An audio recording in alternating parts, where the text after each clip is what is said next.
Buenos días. Yo vengo, por si me tiran pedradas, me vengo a defender el día de hoy. Tomen asiento, por favor.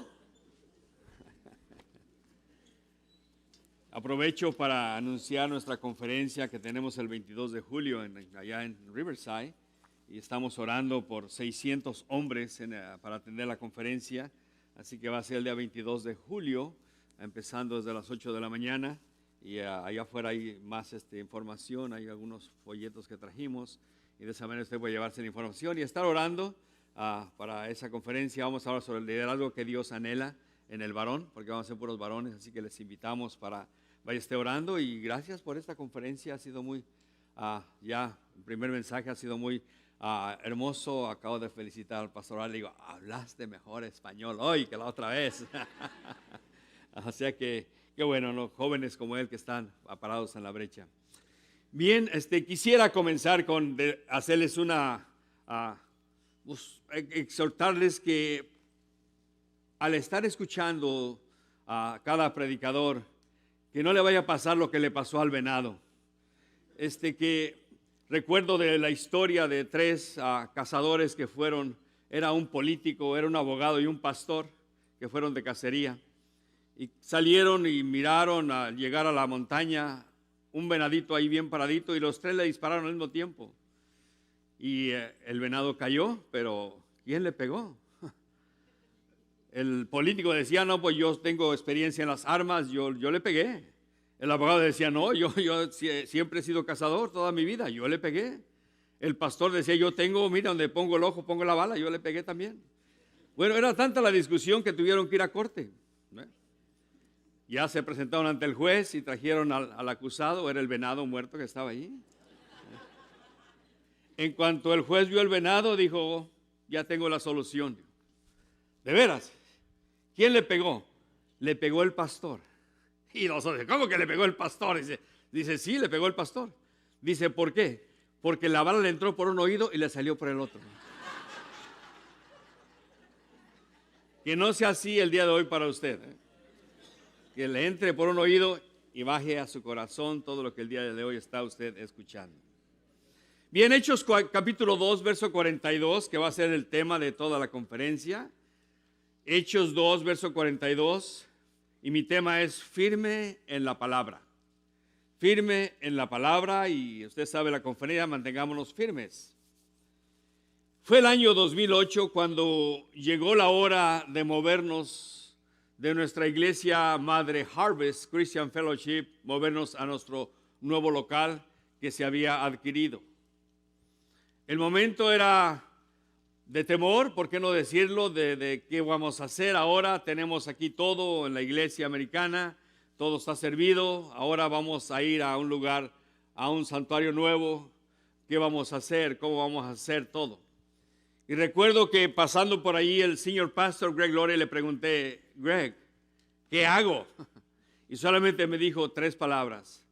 Preach the word. Predica la palabra. That's it. That's it. Predica la palabra. Y por años hemos estado nosotros predicando la palabra. No solamente porque el pastor me lo dijo, el evangelista, sino que 2 de Timoteo 4, 1 al 5, note lo que dice el apóstol a Pablo a Timoteo.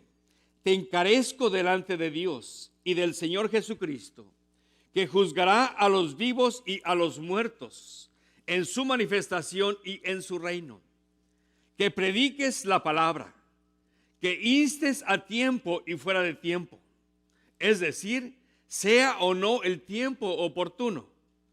Sigue diciendo, redarguye, reprende, exhorta con toda paciencia y doctrina, porque vendrá tiempo cuando no sufrirán la sana doctrina, sino que teniendo comezón de oír, se amontonarán maestros conforme a sus propias concupiscencias, y apartarán de la verdad del oído y se volverán a las fábulas. Pero tú, sé sobrio en todo, soporta las aflicciones, haz obra de evangelista, cumple tu ministerio. Pablo le dice, llegará el tiempo en que la gente no escuchará más la sólida y sana enseñanza. Y estamos en esos tiempos. Estamos en donde la sólida enseñanza se ha ido a lugares solamente como iglesias como esta y otras más que estamos enfocados en la palabra. Pero fuera hay mucha ausencia de estar en la palabra del Señor, como compartía el pastor Art.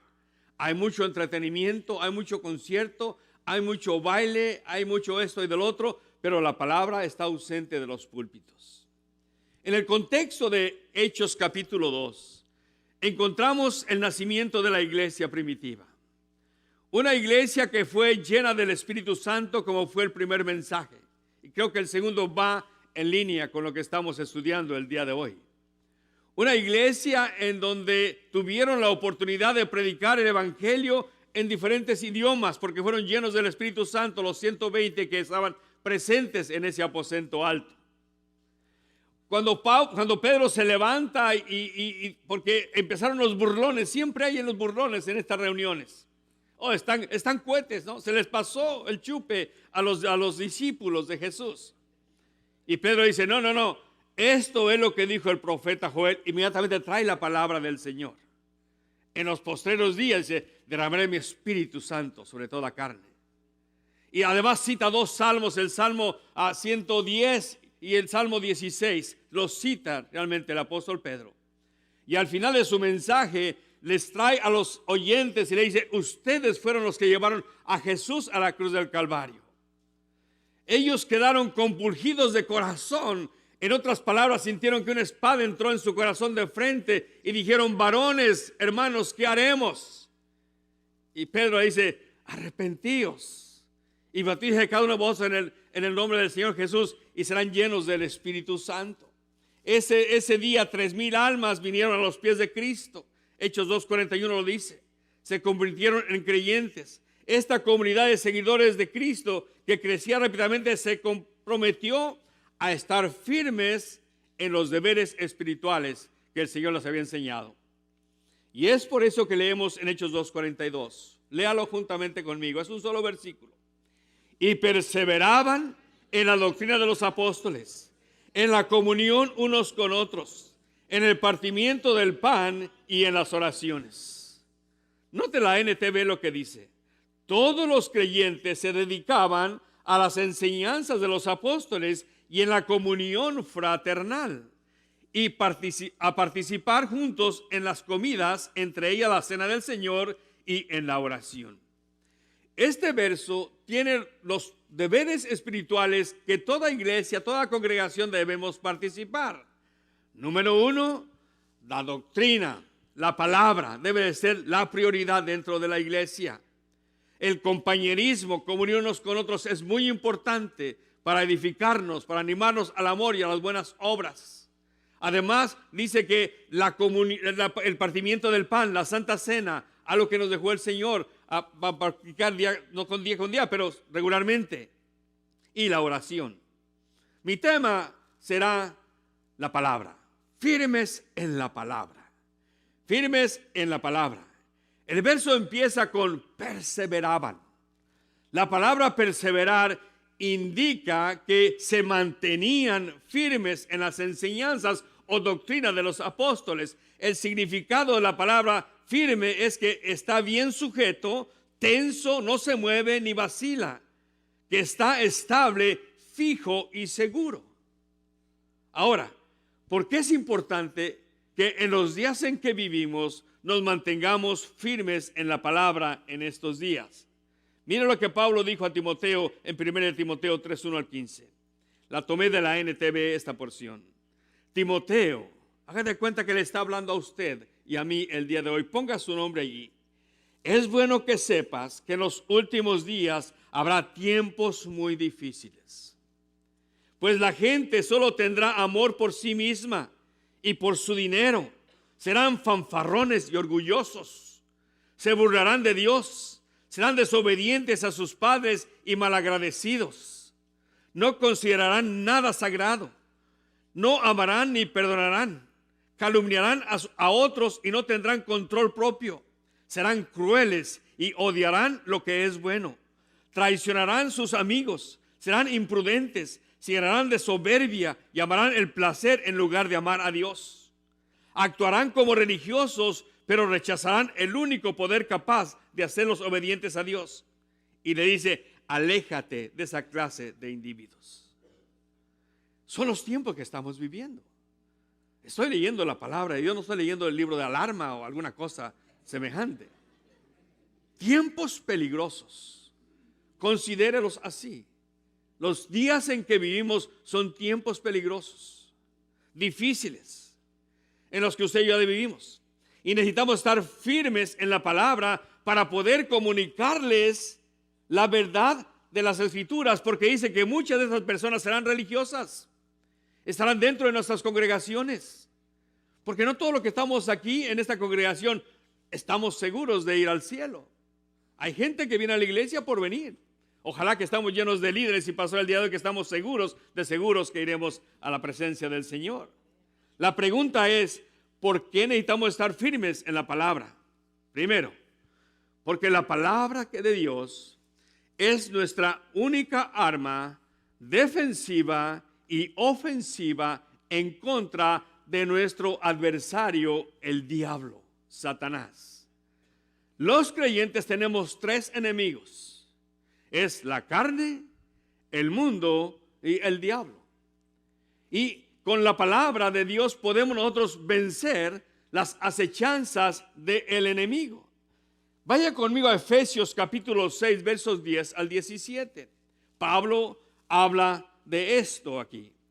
Por lo demás, hermanos míos, Pablo nos habla. Fortaleceos en el Señor y en el poder de su fuerza. Y vestidos de toda la armadura de Dios, para que podáis estar, note, firmes contra las acechanzas del diablo. Porque no tenemos lucha con el compadre y la comadre, ¿verdad? Contra sangre y contra carne, dice, sino contra ¿qué? Principados, potestades, gobernadores de las tinieblas de este siglo, huestes espirituales de maldad en las regiones celestes. Mis luchas como pastor no son con los hermanos o las hermanas de la congregación. No, mis luchas que yo tengo hablando espiritualmente, hablando, es contra lo que acaba de decir el apóstol Pablo, contra Satanás y sus huestes espirituales de maldad. Note lo bien organizado que está el chanclas. Yo le llamo el chanclas a ese cuadro. Tiene principados, tiene potestades, tiene gobernadores de las tinieblas y tiene también huestes espirituales de maldad. Tiene bastantes organizaciones y bien organizados. No está mi lucha, no es contra mi vecino que me pone música de banda hasta las 3 de la mañana todos los fines de semana. No es contra él mi lucha, sino mi lucha es contra Satanás. Y verso 13 dice, por tanto, tomad toda la armadura de Dios, note, para que podáis resistir en el día malo, y habiendo acabado todo, repite 2 veces, estad firmes, estad pues firmes. No se nos ha dado esta armadura a los creyentes simple y sencillamente porque tenemos que entender, o más bien se nos ha dado esta armadura a los creyentes porque la vida cristiana no se vive en un parque de diversión. No vivimos en Disneylandia todos los días nosotros, sino que vivimos en un campo de batalla. Desde el momento que usted y yo nos entregamos a Cristo, nos hicimos automáticamente enemigos de Satanás. Y Satanás anda tras nosotros. Y si no puede tras nosotros, busca a alguien de la familia para hacernos caer también. Esta armadura de Dios no es como un uniforme cuando vas a jugar un partido de fútbol o lo que sea, que te lo quitas para lavarlo. No, esta armadura te la pones una vez y la debes de cargar todo el tiempo, porque el enemigo puede llegar a tu vida en cualquier momento, de día o de noche. Ahora, estas piezas que el apóstol Pablo menciona aquí, estaba mirando él a un soldado romano porque escribió desde una prisión y tomó todas las piezas de un soldado romano y las aplicó en el área espiritual a nuestras vidas.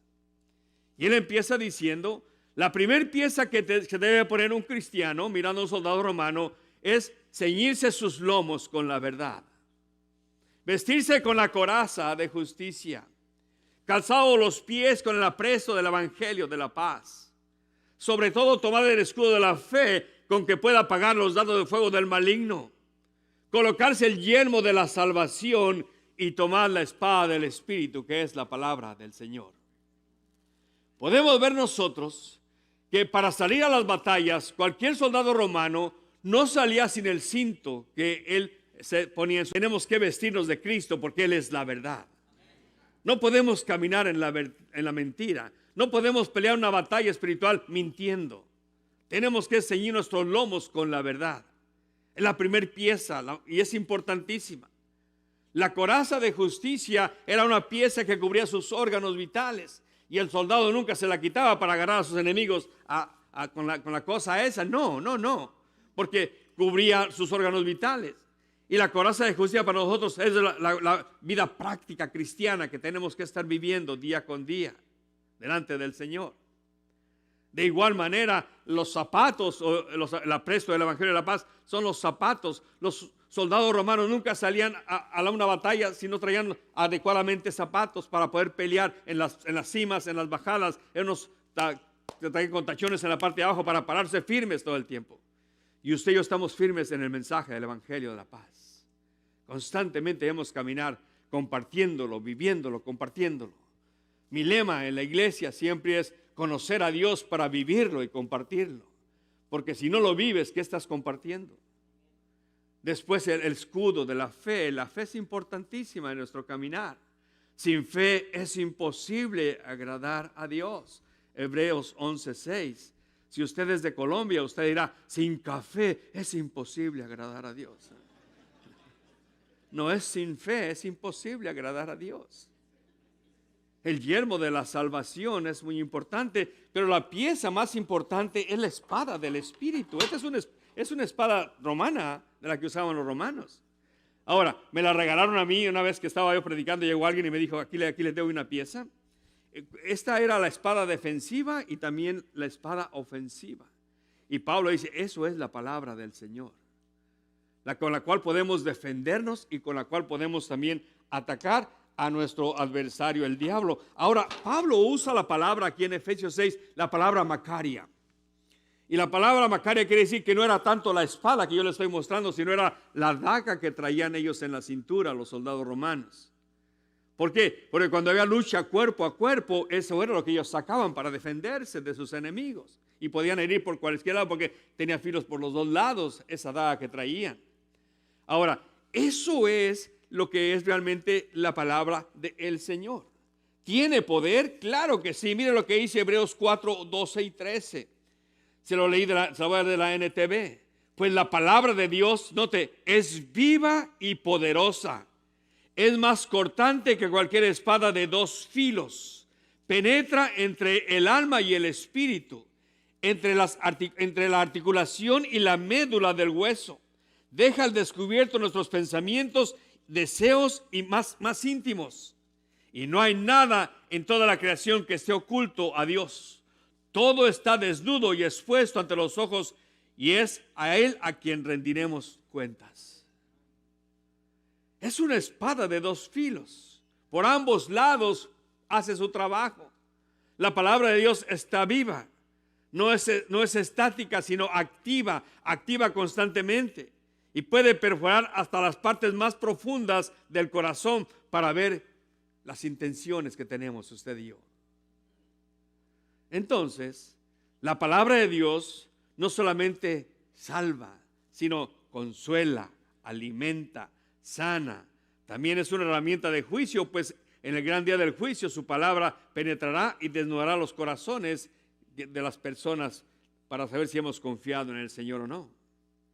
A los ojos de Jesús, escúcheme por favor, toda farsa, toda hipocresía quedará descubierta a los ojos de aquel a quien un día tenemos que dar cuenta. Y déjame decirle una cosa, entre ser honesto e hipócrita hay una línea bien delgadita. ¿Cuántos han actuado con hipocresía en su vida? Todos, yo creo. Mamá, te hablan por teléfono, dile que no estoy.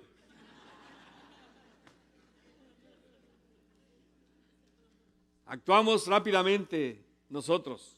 veces mentimos. Son mentiras piadosas, pastor, pero es mentira, hermano. Sea como sea. Para el cristiano, Pablo nos dice que la espada del Espíritu es la palabra del Señor. Miren lo que dijo este pastor escocés. Quizás la haya escuchado, pero se lo voy a decir nuevamente. Thomas Guthrie. La Biblia es un arsenal de armas divinas, un laboratorio de medicinas infalibles, una mina de riquezas inextinguibles. Es un mapa de carreteras para todos los caminos, una carta de navegación para todos los mares, una cura para todas las enfermedades y un bálsamo para todas las heridas. Si alguien pudiese arrebatarnos la Biblia, haría que nuestro cielo perdiera su sol. La espada del Espíritu, la palabra de Dios. ¿Cómo debemos de usarla? Creo que nuestro mayor ejemplo es Jesús. En Mateo 4 y Lucas 4 tenemos la tentación de Jesús después de haber ayunado por 40 días. ¿Vino quién? Vino el tentador hacia él. Y sabiendo el enemigo con sus artimañas, acechanzas, que aquel hombre por 40 días no había comido, sabía que tenía hambre. Y le dijo, siendo que tú eres el Hijo de Dios, porque lo original así dice, siendo que tú eres, él sabía quién era él. Di que esa piedra se convierta en pan. ¿O cómo es posible que siendo un hijo de Dios estés padeciendo de hambre? Actúa. ¿Ves? Satanás estaba tentando a Jesús para que saliera de la voluntad del Señor. Y el Señor, en lugar de usar su poder, en lugar de mandarlo a volar, le contestó con la palabra. Sacó la primer versículo. Escrito está, no solo de pan vivirá el hombre, sino de toda palabra que sale de la boca del Señor. Deuteronomio 8:3. Encuentra la cita. Entonces el diablo le llevó a la santa ciudad y le puso sobre el pináculo del templo y le citó las escrituras a Jesús, el Salmo 91.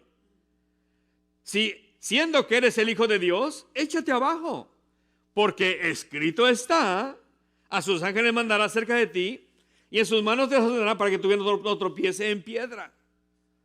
Jesús le dijo, escrito está, no tentarás al Señor tu Dios. Deuteronomio 6:16.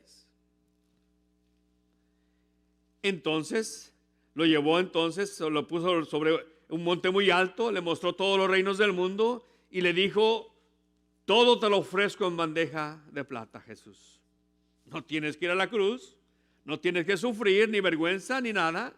Simple y sencillamente le dijo Satanás a estas palabras, le dijo,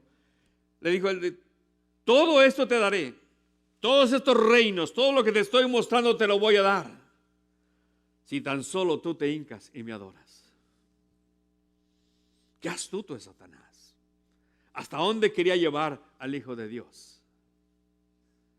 Y el Señor dice, al Señor tu Dios adorarás, dice la Escritura, y a Él solo servirás. Deuteronomio 6:13. Y dice que entonces el diablo le dejó y vinieron ángeles y le servían. Note, si Jesús, siendo Dios, no usó su poder para enfrentar la tentación en contra del mismo diablo, sino que nos deja como un ejemplo a seguir a nosotros cómo debemos de usar la palabra de Dios en los momentos de tentación, en los momentos de prueba.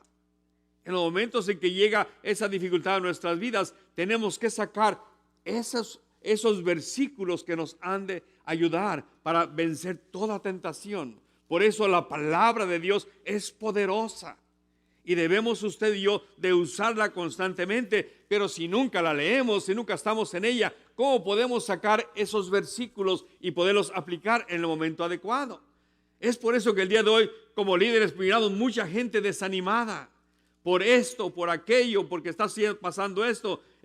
Si somos cristianos y estamos en la palabra, démonos cuenta que ya huele a Cristo. El Señor viene muy pronto por su iglesia y debemos estar preparados y preocuparnos por traer a otros al conocimiento con la palabra de Dios. Segundo, ¿por qué debemos estar en la palabra firmes?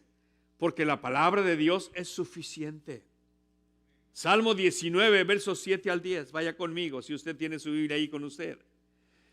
Contiene tratamiento más conciso y directo en toda la Biblia de la suficiencia de la palabra escrita o de las escrituras. El Salmo 19 nos comunica lo significativo de la revelación divina. Veamos los grandes beneficios que obtenemos de la maravillosa palabra de Dios, que es suficiente. Podemos leer del verso 7 en adelante. La ley de Jehová, ¿qué dice que es? Perfecta. ¿Por qué? Porque convierte al alma. El testimonio de Jehová es fiel, que hace sabio al sencillo. Los mandamientos de Jehová son rectos, que alegran el corazón. El precepto de Jehová es que alumbra los ojos. El temor de Jehová es limpio, que permanece para siempre. Los juicios de Jehová son todos justos. ¿Se da cuenta usted de la suficiencia de la palabra?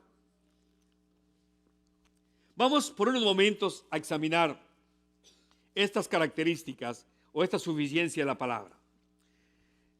El primer título que le da el salmista aquí a la palabra es la ley de Jehová. La palabra hebrea es Torah, que básicamente quiere decir enseñanza divina. En las Escrituras, Dios ofrece doctrina verdadera a la humanidad respecto, note, a qué debemos creer, el tipo de carácter que debemos cultivar y cómo debemos vivir. Torah no es la esposa del toro, hermano.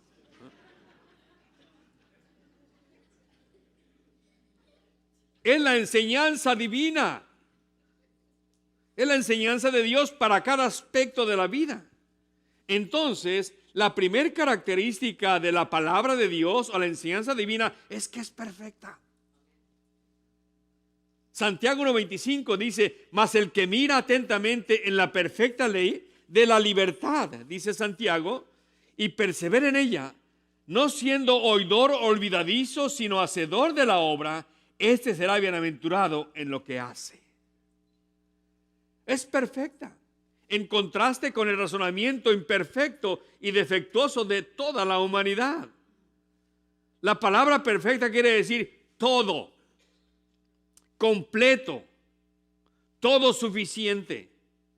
Tratando de captar la plenitud de la palabra perfecta, un erudito puso así: es todo, está completa por todos lados, de modo de cubrir completamente todos los aspectos de la vida.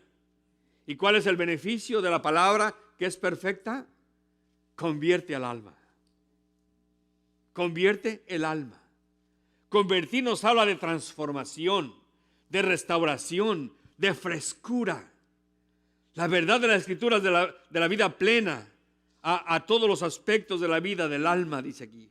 Convierte el alma. El alma se refiere al yo completo, al corazón, al ser interior. En otras palabras, las Escrituras son tan amplias que pueden transformar a las personas, dándoles salvación y proveyéndoles todos los medios necesarios para su santificación, haciendo completamente nueva el alma de la persona.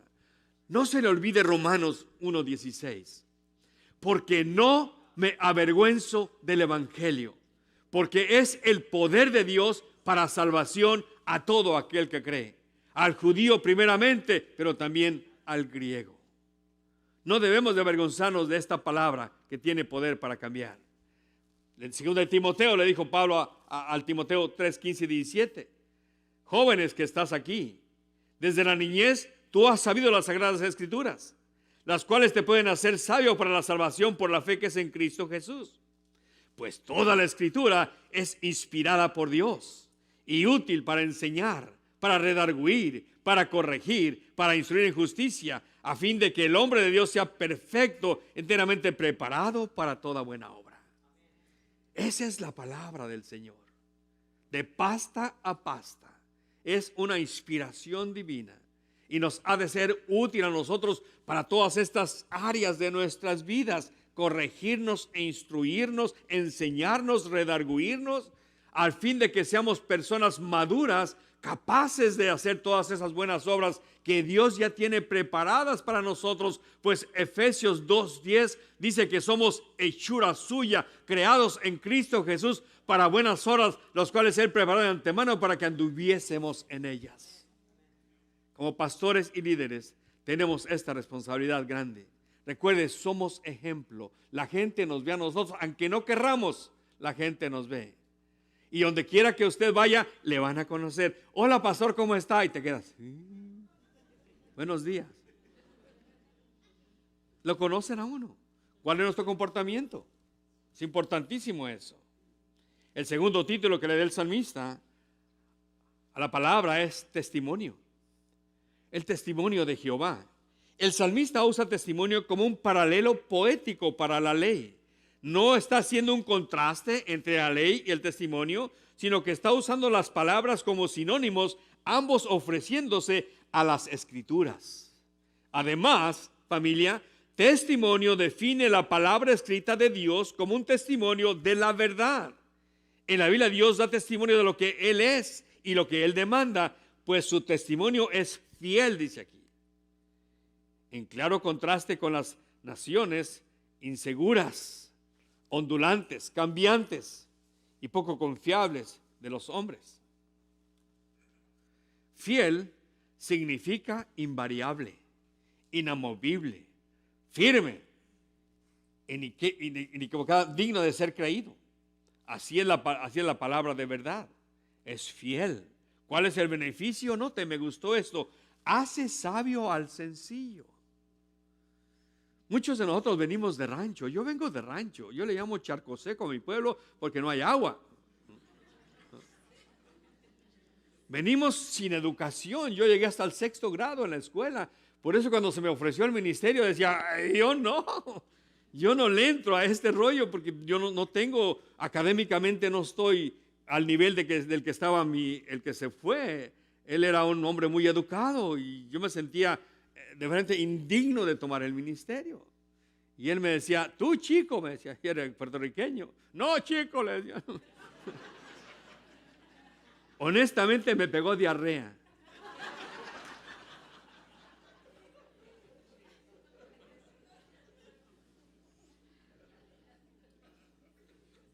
¿Qué quiere decir sencillo? Comunica la idea de una puerta abierta. Una persona sencilla es alguien que es como una puerta abierta. No tiene capacidad de seleccionar. Todo entra en esa persona porque no tiene educación, no tiene experiencia, es ingenua y sin discernimiento. Pero aquí dice que la palabra del Señor hace sabio al sencillo. Sabio significa de una mente que sabe, que es hábil, que se convierte hábil en los asuntos relacionados con una práctica piadosa y manera de vivir. Ser sabio es dominar el arte de vivir diario, conociendo la palabra de Dios y aplicándola en cada situación. Note la transformación que hace el Señor. De bruto lo convierte a uno en una persona que puede uno ser usada por el Señor. Yo me gusta 1 Corintios 1:26 en adelante, cuando dice, hermanos, no son muchos los sabios entre ustedes. ¿Por qué? Porque Dios escoge lo necio, lo vil, lo que no sirve. ¿Y cuánto podemos decir? Amén. Tercer título. Los mandamientos o estatutos de Jehová son rectos. Mandamientos o estatutos, el salmista quiere decir que son principios divinos, preceptos, pautas que son completamente rectos. Es decir, muestran al creyente el camino espiritual recto y lo guían por la senda del verdadero entendimiento. Pues los que siguen la palabra de Dios no andan vagando sin rumbo fijo. Hombre de rancho, yo cantaba la canción Voy por el mundo sin rumbo fijo. Y así andaba. ¿A dónde caminaba? Para donde apunta la nariz, hermano, amigo. Allá vamos. Me acordé de la semana pasada, prediqué sobre el hijo pródigo y compartía con la congregación mientras estaba haciendo mis notas. Me acordé de un canto mundano. Eso no se olvidan, hermano. Y recuerdo que en mis tiempos había una canción, ¿no? Y yo digo, el hijo pródigo cuando agarró todo el dinero, vendió sus toros, sus vacas, su casa, todo lo que le dieron de herencia lo vendió y se fue lejos a vivir perdidamente. Y les digo que me acordé de esa canción y la puse en internet y me miré uno de votos ahí cantando. Por eso no te preocupes, todo lo paga Roberto Ruiz. El hijo pródigo pagaba todo lo que querían todos los demás hasta que se le acabó la plata.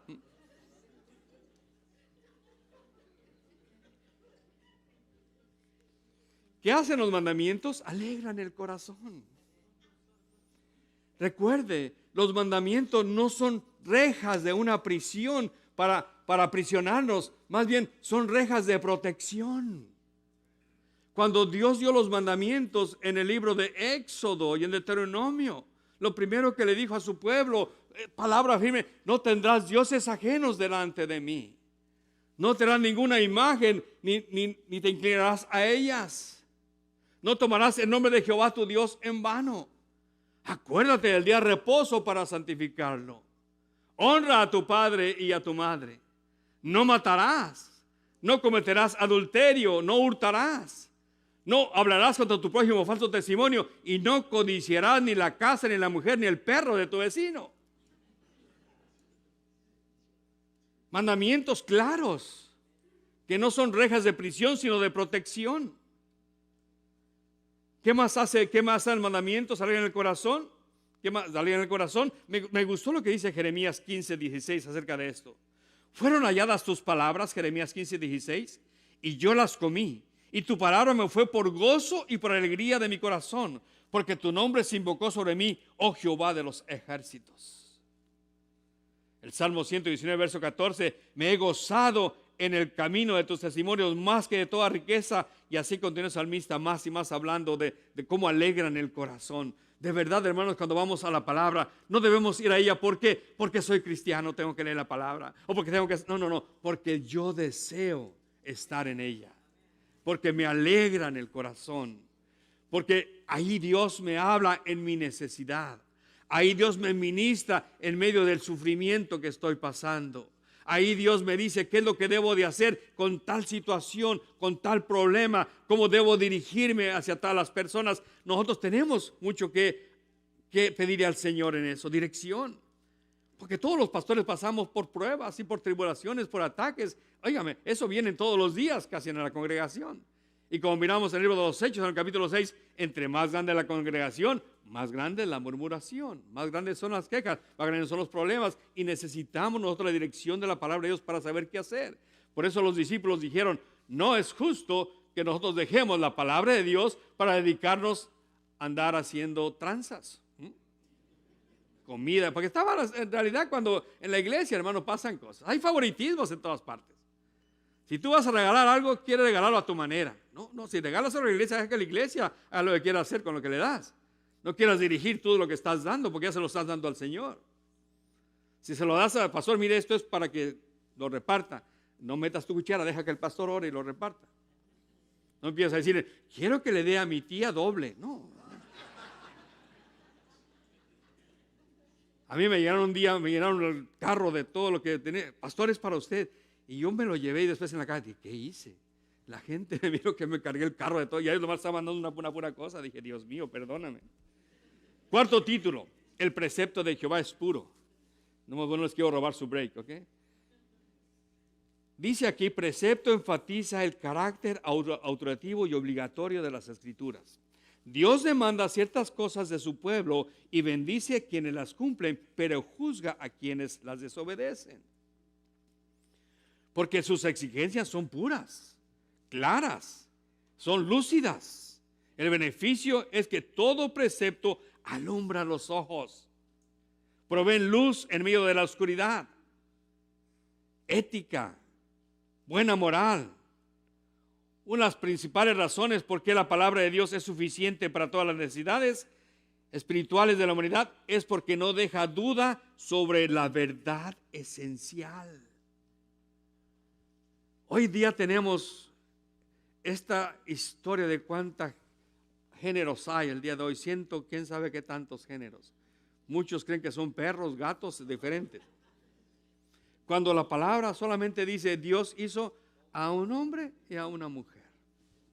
Tan simple y sencillo como es. Nunca dice que hizo a Adán y a Esteban, ¿verdad? Y mucho menos a Eva y Genoveva. Hizo un hombre y una mujer. Fue todo lo que hizo. Después el hombre empieza a pervertir todas esas verdades. Y hoy día tenemos esta ideología de género que está increíblemente mal, enseñándola aún a nuestros pequeños en las escuelas. ¿A dónde vamos, hermano? Cuarto título, bueno, el precepto de Jehová es claro. Quinto, rápidamente, el temor de Jehová es limpio, que permanece para siempre. El temor es usado como un sinónimo también de la palabra de Dios. ¿Por qué hace eso? Porque la palabra trata de comunicar y provocar en sus corazones el temor a Dios, el que a su vez producirá un temor reverente y adorador en las cosas, en los que creen en la palabra del Señor. Nota esto, el temor es limpio. La palabra de Dios es sin corrupción alguna, es limpia. Salmo 12:6 dice, las promesas del Señor son puras como la plata refinada en horno, purificada 7 veces. ¿Cuál es el beneficio de los preceptos? Permanecen para siempre. El cielo y la tierra pasarán, pero mi palabra, dice el Señor, permanecerá para siempre. Y el último, los juicios de Jehová son verdad, todos justos. Salmo 19:9. Los juicios son las ordenanzas de Dios en esencia con los veredictos divinos.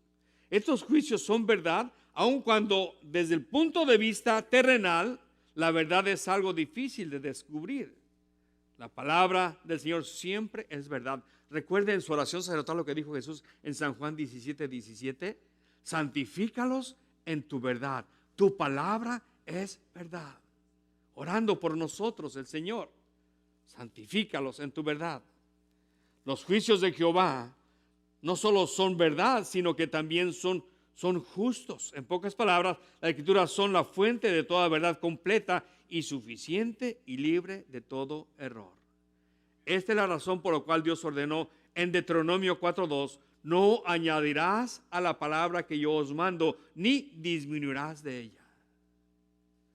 Y concluye el Salmo diciendo, deseables son más que el oro, y más que mucho oro afinado, y dulces más que la miel, que la que destila del panal. Tu siervo es además amonestado con ellos, y en guardarlos hay grande galardón.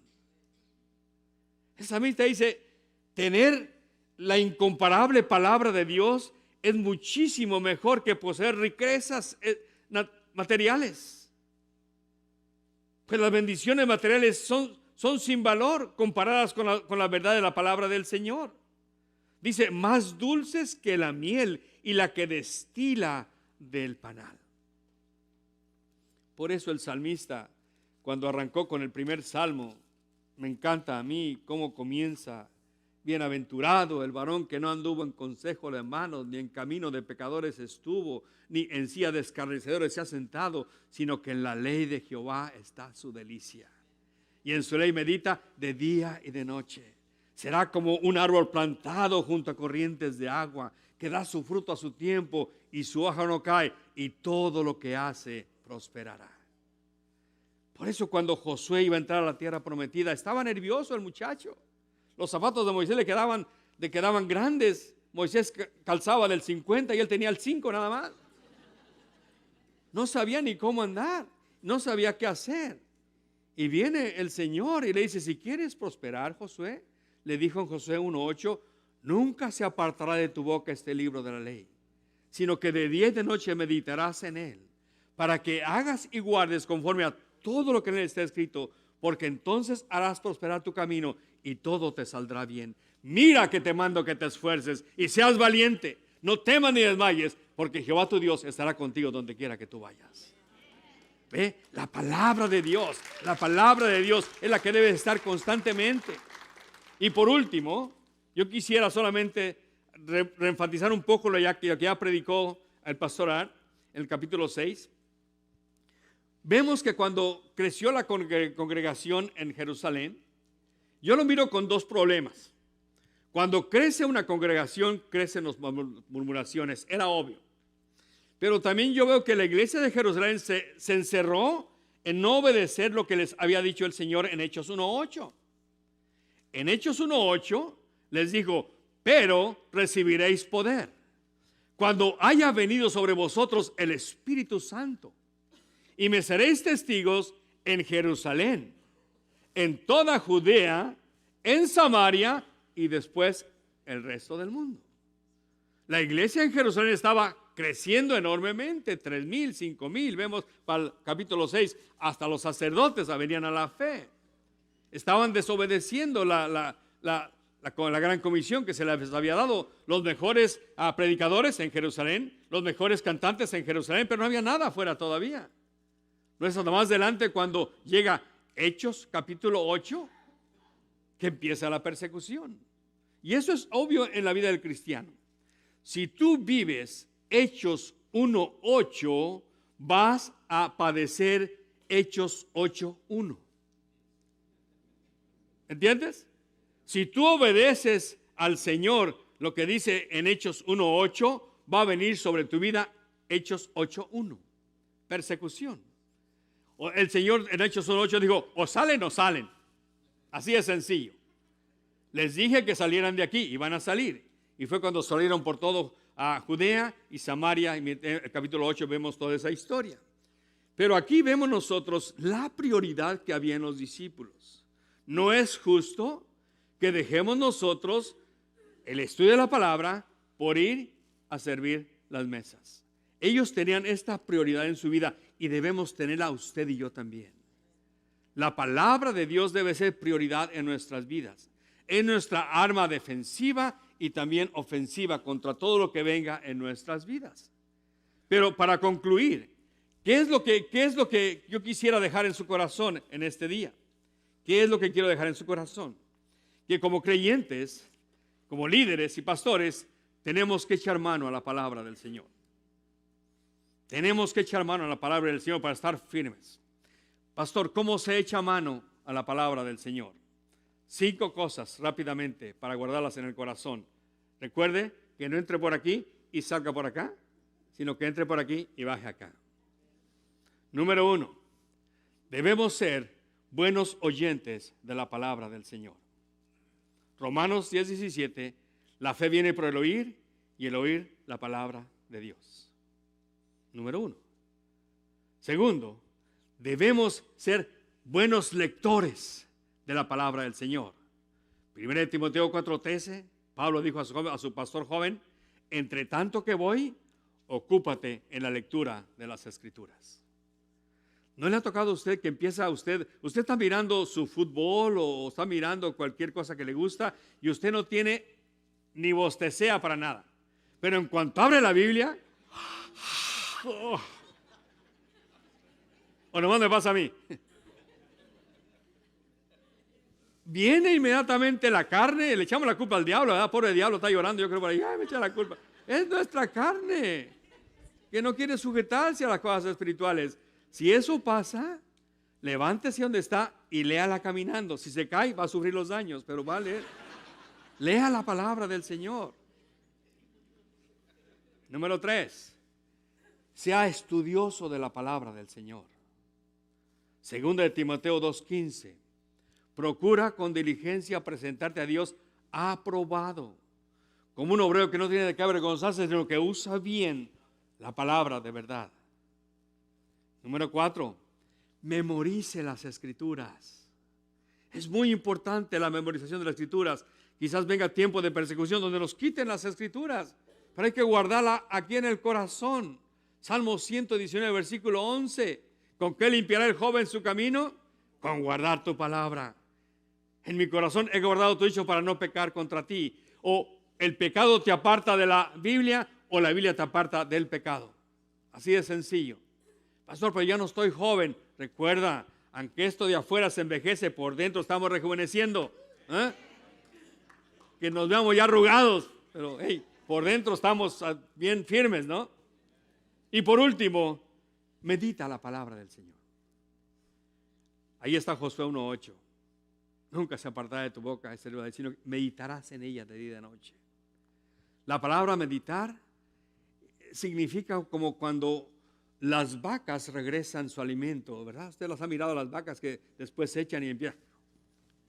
Están regresando y machucando nuevamente su alimento.